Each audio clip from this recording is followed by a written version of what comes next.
दोस्तों नमस्कार। 5 अप्रैल 2023 को बिहार में शराबबंदी के 7 साल पूरे हो गए। इन 7 सालों में शराबबंदी के पक्ष एवं विपक्ष में कई बार सवाल उठाए गए। लोगों को जेल में भेज करके आपकी नीतियां गलत, लोग जेल में जा रहे हैं, इससे आप प्रायश्चित नहीं कर पाएंगे। पुनर्विचार करें, शराब नीति पर पुनर्विचार करें। किसके माथे पे लिखा है कि दारू पीना छोड़ दिया? सरकार कैसे पहचान करेगी कि ये दारू? शराबबंदी के कारण कहीं न कहीं उन्हें क्या नुकसान हो रहा है वही बता सकते हैं कि उनके कौन से चीजों में शराबबंदी से नुकसान हो रहा है ये मैं नहीं जानता, लेकिन भाजपा का ये अनर्गल बयानबाजी है, उनकी राजनीतिक सत्ता जाने की छटपटाहट है। बीजेपी को सबसे बड़ा दर्द होता है। इसका मतलब है कि बीजेपी शराबबंदी कानून विफल हो इस चक्कर में लगी हुई है, और सारे शराब माफिया तस्कर किसके साथ हैं, और जो पैरेलल इकोनॉमी खड़ी हुई ये बीजेपी के लोग हैं ना। हम उन्हें कुछ ऐसी मदद दे दें कि वो कोई दूसरा रोजगार कर ले और शराब का अवैध कारोबार छोड़ दे। इसलिए एक प्रोत्साहन राशि की घोषणा हुई है और सबसे हमारा आग्रह है। दिसंबर 2022 में बिहार के सारण जिले के छपरा में जहरीली शराब पीने से लगभग 70 लोगों की मौत हो गई। शराब की इस त्रासदी ने जहां विपक्ष को विधानसभा के चालू सत्र में सरकार को घेरने का मौका दिया, वहीं सरकार इस मुद्दे पर बैकफुट पर नजर आई। यही नहीं, इस मुद्दे पर सरकार की तरफ से अपनी बात रखते हुए मुख्यमंत्री श्री नीतीश कुमार जी अपना आपा खो बैठे।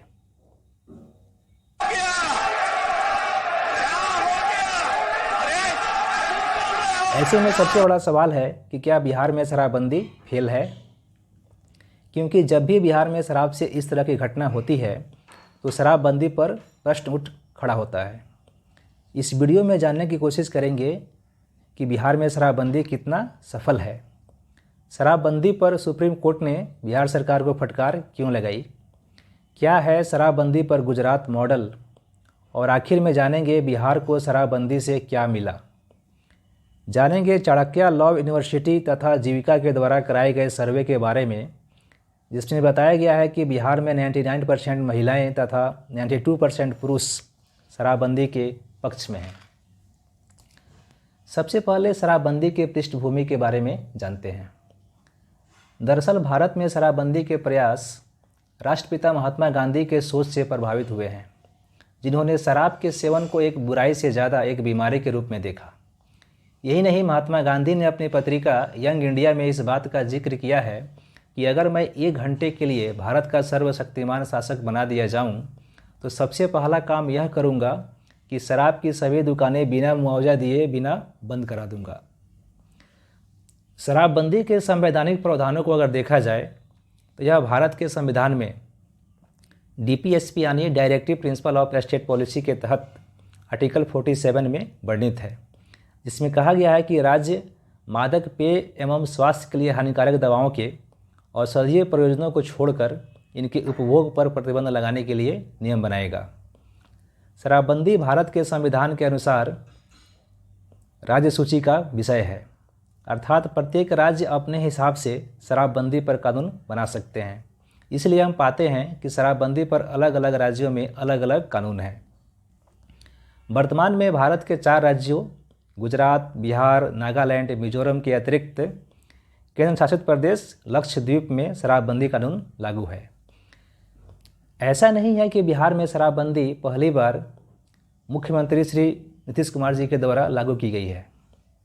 बिहार में पहली बार शराबबंदी तत्कालीन मुख्यमंत्री स्वर्गीय कर्पूरी ठाकुर जी के द्वारा वर्ष 1977 में लागू की गई थी, लेकिन महज 2.5 साल में ही इसे खत्म कर दिया गया था। इसके बाद के वर्षों में शराबबंदी बिहार विधानसभा चुनाव 2015 में एक चुनावी मुद्दा बना। इस मुद्दे को बिहार की महिलाओं का भरपूर समर्थन मिला और सरकार बनते ही मुख्यमंत्री श्री नीतीश कुमार जी ने बिहार में शराबबंदी लागू करने का निर्णय ले लिया। वर्तमान में 5 अप्रैल 2016 से बिहार में पूर्ण शराबबंदी है। इससे पूर्व 1 अप्रैल 2016 को बिहार में शराबबंदी केवल बिहार के ग्रामीण क्षेत्रों में लागू की गई थी। शुरुआती दौर में बिहार में शराबबंदी सफल होती दिखी और लोगों ने इसे काफ़ी सराहा तथा इसके प्रति जन जागरूकता फैलाने के लिए संपूर्ण बिहार में 21 जनवरी 2017 को मानव श्रृंखला बनाई गई। यह श्री नीतीश कुमार जी का ही जादू था जब करीब बिहार के 3.5 करोड़ लोग शराबबंदी के समर्थन में सड़कों पर, नदियों में, तालाबों में खड़े हो गए तथा 11,292 किलोमीटर लंबी मानव श्रृंखला बनाई, जो कि एक रिकॉर्ड था। लेकिन बाद के वर्षों में शराबबंदी से होने वाले मौतों के कारण बिहार में शराबबंदी पर सवाल उठने लगे। हालांकि एनसीआरबी यानी नेशनल क्राइम रिसर्च ब्यूरो के अनुसार वर्ष 2016 से 2021 तक 6 वर्षों में शराब से सर्वाधिक मौतें मध्य प्रदेश में हुई है। इसके बाद कर्नाटक, पंजाब, छत्तीसगढ़ और हरियाणा का स्थान आता है। यानी कि एनसीआरबी के आंकड़ों के अनुसार शराब से होने वाले मौत के मामले में बिहार टॉप 5 राज्यों की सूची से बाहर है। शराब से अगर बिहार में मौतें हो रही हैं तो इसका सबसे बड़ा कारण पूर्ण शराबबंदी में भी शराब की उपलब्धता है। इसी परिप्रेक्ष्य में केंद्रीय मंत्री और बिहार के बेगूसराय से सांसद श्री गिरिराज सिंह ने शराब की तुलना भगवान से कर डाली। उनका कहना था कि बिहार में शराब दिखती कहीं नहीं है परंतु मिलती हर जगह है। बिहार में अगर शराब मिल रहा है तो इसका सबसे बड़ा कारण बिहार की भौगोलिक सीमाओं से शराब की तस्करी है। दरअसल बिहार की भौगोलिक सीमाएं भारत के 3 राज्यों पश्चिम बंगाल, झारखंड और उत्तर प्रदेश के साथ मिलती है। साथ ही बिहार के 7 जिले पश्चिमी चंपारण, पूर्वी चंपारण, सीतामढ़ी, मधुबनी, सुपौल, अररिया और किशनगंज नेपाल के साथ अंतर्राष्ट्रीय सीमा भी बनाते हैं तथा यह एक खुली सीमा है जहां से लोगों को आवागमन की छूट है। इन सीमाओं से बिहार में अवैध शराब की आपूर्ति होने की सूचनाएं निरंतर मिलती रहती है। इसके अतिरिक्त प्रशासनिक स्तर पर चौकसी का अभाव तथा शराब माफियाओं से आपसी साठ-गांठ भी बिहार में शराब उपलब्धता के मुख्य कारणों में से एक है। शराबबंदी ने कई स्तरों पर बिहार को नुकसान पहुंचाया है। इसमें सबसे बड़ा नुकसान राजस्व का नुकसान है। ऐसा अनुमान लगाया गया था कि जिस वर्ष बिहार में शराबबंदी लागू की गई थी, अर्थात वर्ष 2016 में बिहार सरकार को करीब 4,000 करोड़ का राजस्व का नुकसान हुआ। हालांकि सरकार का मानना है कि सोशल इम्पैक्ट के लिहाज से बिहार में शराबबंदी का कानून एक सही कदम है। WHO यानी वर्ल्ड हेल्थ ऑर्गेनाइजेशन के अनुसार ग्रामीण भारतीय अपनी आमदनी का 45% हिस्सा शराब पर खर्च करते हैं। ऐसे में सरकार का मानना है कि लोग बचे हुए आमदनी का खर्च अन्य मदों में करेंगे, जिससे उनकी आर्थिक व सामाजिक स्थिति सुदृढ़ होगी। शराबबंदी ने लाखों लोगों को बेरोजगार कर दिया। हालांकि सरकार शराबबंदी से बेरोजगार हुए लोगों के लिए नीरा अनुदान योजना के तहत प्रति व्यक्ति 1 लाख रुपया आर्थिक सहायता के तौर पर दे रही है। बता दें कि नीरा एक प्रकार का पेय पदार्थ है जिसका निर्माण ताड़ व खजूर के पेड़ से होता है। नीरा एक नशा मुक्त पदार्थ होता है जिसके सेवन से व्यक्ति को किसी प्रकार की नशा नहीं होता तथा यह स्वास्थ्य के लिए लाभदायक माना जाता है। शराबबंदी ने न्यायपालिका पर बोझ बढ़ाने का काम किया है। दरअसल बिहार में शराबबंदी के कारण लाखों मुकदमे हुए और लाखों गिरफ्तारियां हुई। वर्ष 2021 तक न्यायालयों में शराब प्रतिबंध से जुड़े करीब 3 लाख से ज़्यादा मामले लंबित थे। इसी संदर्भ में पूर्व CJI chief justice of India न्यायमूर्ति NV रमना जी ने कहा था कि बिहार में शराबबंदी सरकार की अदूरदर्शिता का परिणाम है।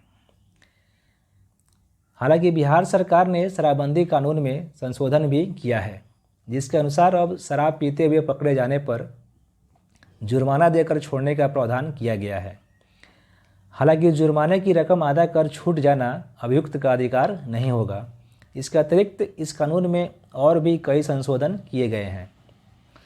कई मौक़ों पर बिहार में शराबबंदी के लिए गुजरात मॉडल की बात की जाती रही है। दरअसल गुजरात में वर्ष 1960 से ही शराबबंदी लागू है, लेकिन बाद के वर्षों में इसमें संशोधन किया गया।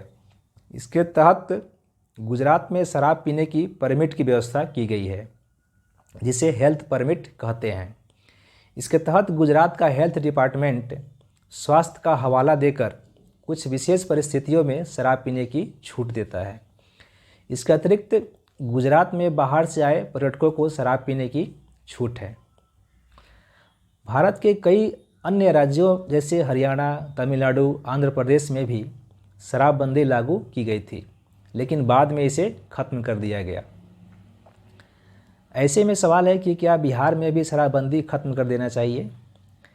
इसका जवाब जानने से पहले चाणक्य लॉ यूनिवर्सिटी तथा जीविका के माध्यम से शराबबंदी पर कराए गए सर्वेक्षण को देखते हैं, जिसमें बताया गया है कि बिहार के 99% महिलाएं तथा 92% पुरुष शराबबंदी के पक्ष में हैं। यानी बिहार की एक बहुत बड़ी आबादी का मानना है कि शराबबंदी खत्म नहीं होना चाहिए। इसके अतिरिक्त सर्वे में यह भी पाया गया है कि वर्ष 2016 से 2022 तक करीब 1,82,00,000 लोगों ने शराब पीना छोड़ दिया। साथ ही बिहार की कोई भी राजनीतिक पार्टी शराबबंदी कानून को खत्म करने के खुलकर समर्थन नहीं किया है। बिहार की विपक्षी पार्टी बीजेपी के राज्यसभा सांसद एवं पूर्व डिप्टी सीएम श्री सुशील कुमार मोदी जी ने कहा है कि बीजेपी बिहार में पूर्ण मद्य निषेध यानी पूर्ण शराबबंदी के पक्ष में है, और साथ ही उनका मानना है कि इस कानून में समीक्षा की जानी चाहिए, और समीक्षा का मतलब शराबबंदी समाप्त करना नहीं है। मुख्यमंत्री जी तो शराबबंदी कानून पर अड़े ही हैं, और कभी कभी तो यह भी लगता है कि शराबबंदी कानून के लिए सिर्फ अकेले श्री नीतीश कुमार जी ही लड़ रहे हैं। इन सब विश्लेषणों से संभवतः यह अनुमान लगाया जा सकता है कि बिहार में शराबबंदी कानून को खत्म करने के पक्ष में न तो जनता है न ही विपक्ष, और सरकार तो इस नीति को सफल बनाने में जी जान से जुटी ही है। ऐसे में बिहार में शराबबंदी खत्म होने की संभावना न के बराबर है। हाँ, निकट भविष्य में इसमें समीक्षा जरूर हो सकती है। ऐसा नहीं है कि शराबबंदी से बिहार को केवल नुकसान ही हुआ है। देखते हैं आखिर शराबबंदी से बिहार को क्या मिला। शराबबंदी से बिहार में महिलाओं पर होने वाले घरेलू हिंसा में काफ़ी कमी देखी गई है। शराबबंदी का ही असर है कि आज शायद ही किसी में इतनी हिम्मत है कि शराब पीकर चौक चौराहे पर नौटंकी कर सके। इस प्रकार सैद्धांतिक रूप से देखा जाए तो बिहार में शराबबंदी बिहार सरकार की तरफ से राज्य की जनता के हित में एक सराहनीय पहल है, परंतु व्यवहारिक रूप से बिहार में 5 अप्रैल 2016 से लागू पूर्ण शराबबंदी की सफलता आंशिक ही दिखती है। दोस्तों, अगर यह वीडियो आपको अच्छी लगी हो इसे लाइक ज़रूर करें, और मेरे आने वाले वीडियो के लिए इस चैनल को सब्सक्राइब ज़रूर करें। मिलेंगे नेक्स्ट वीडियो में। नमस्कार।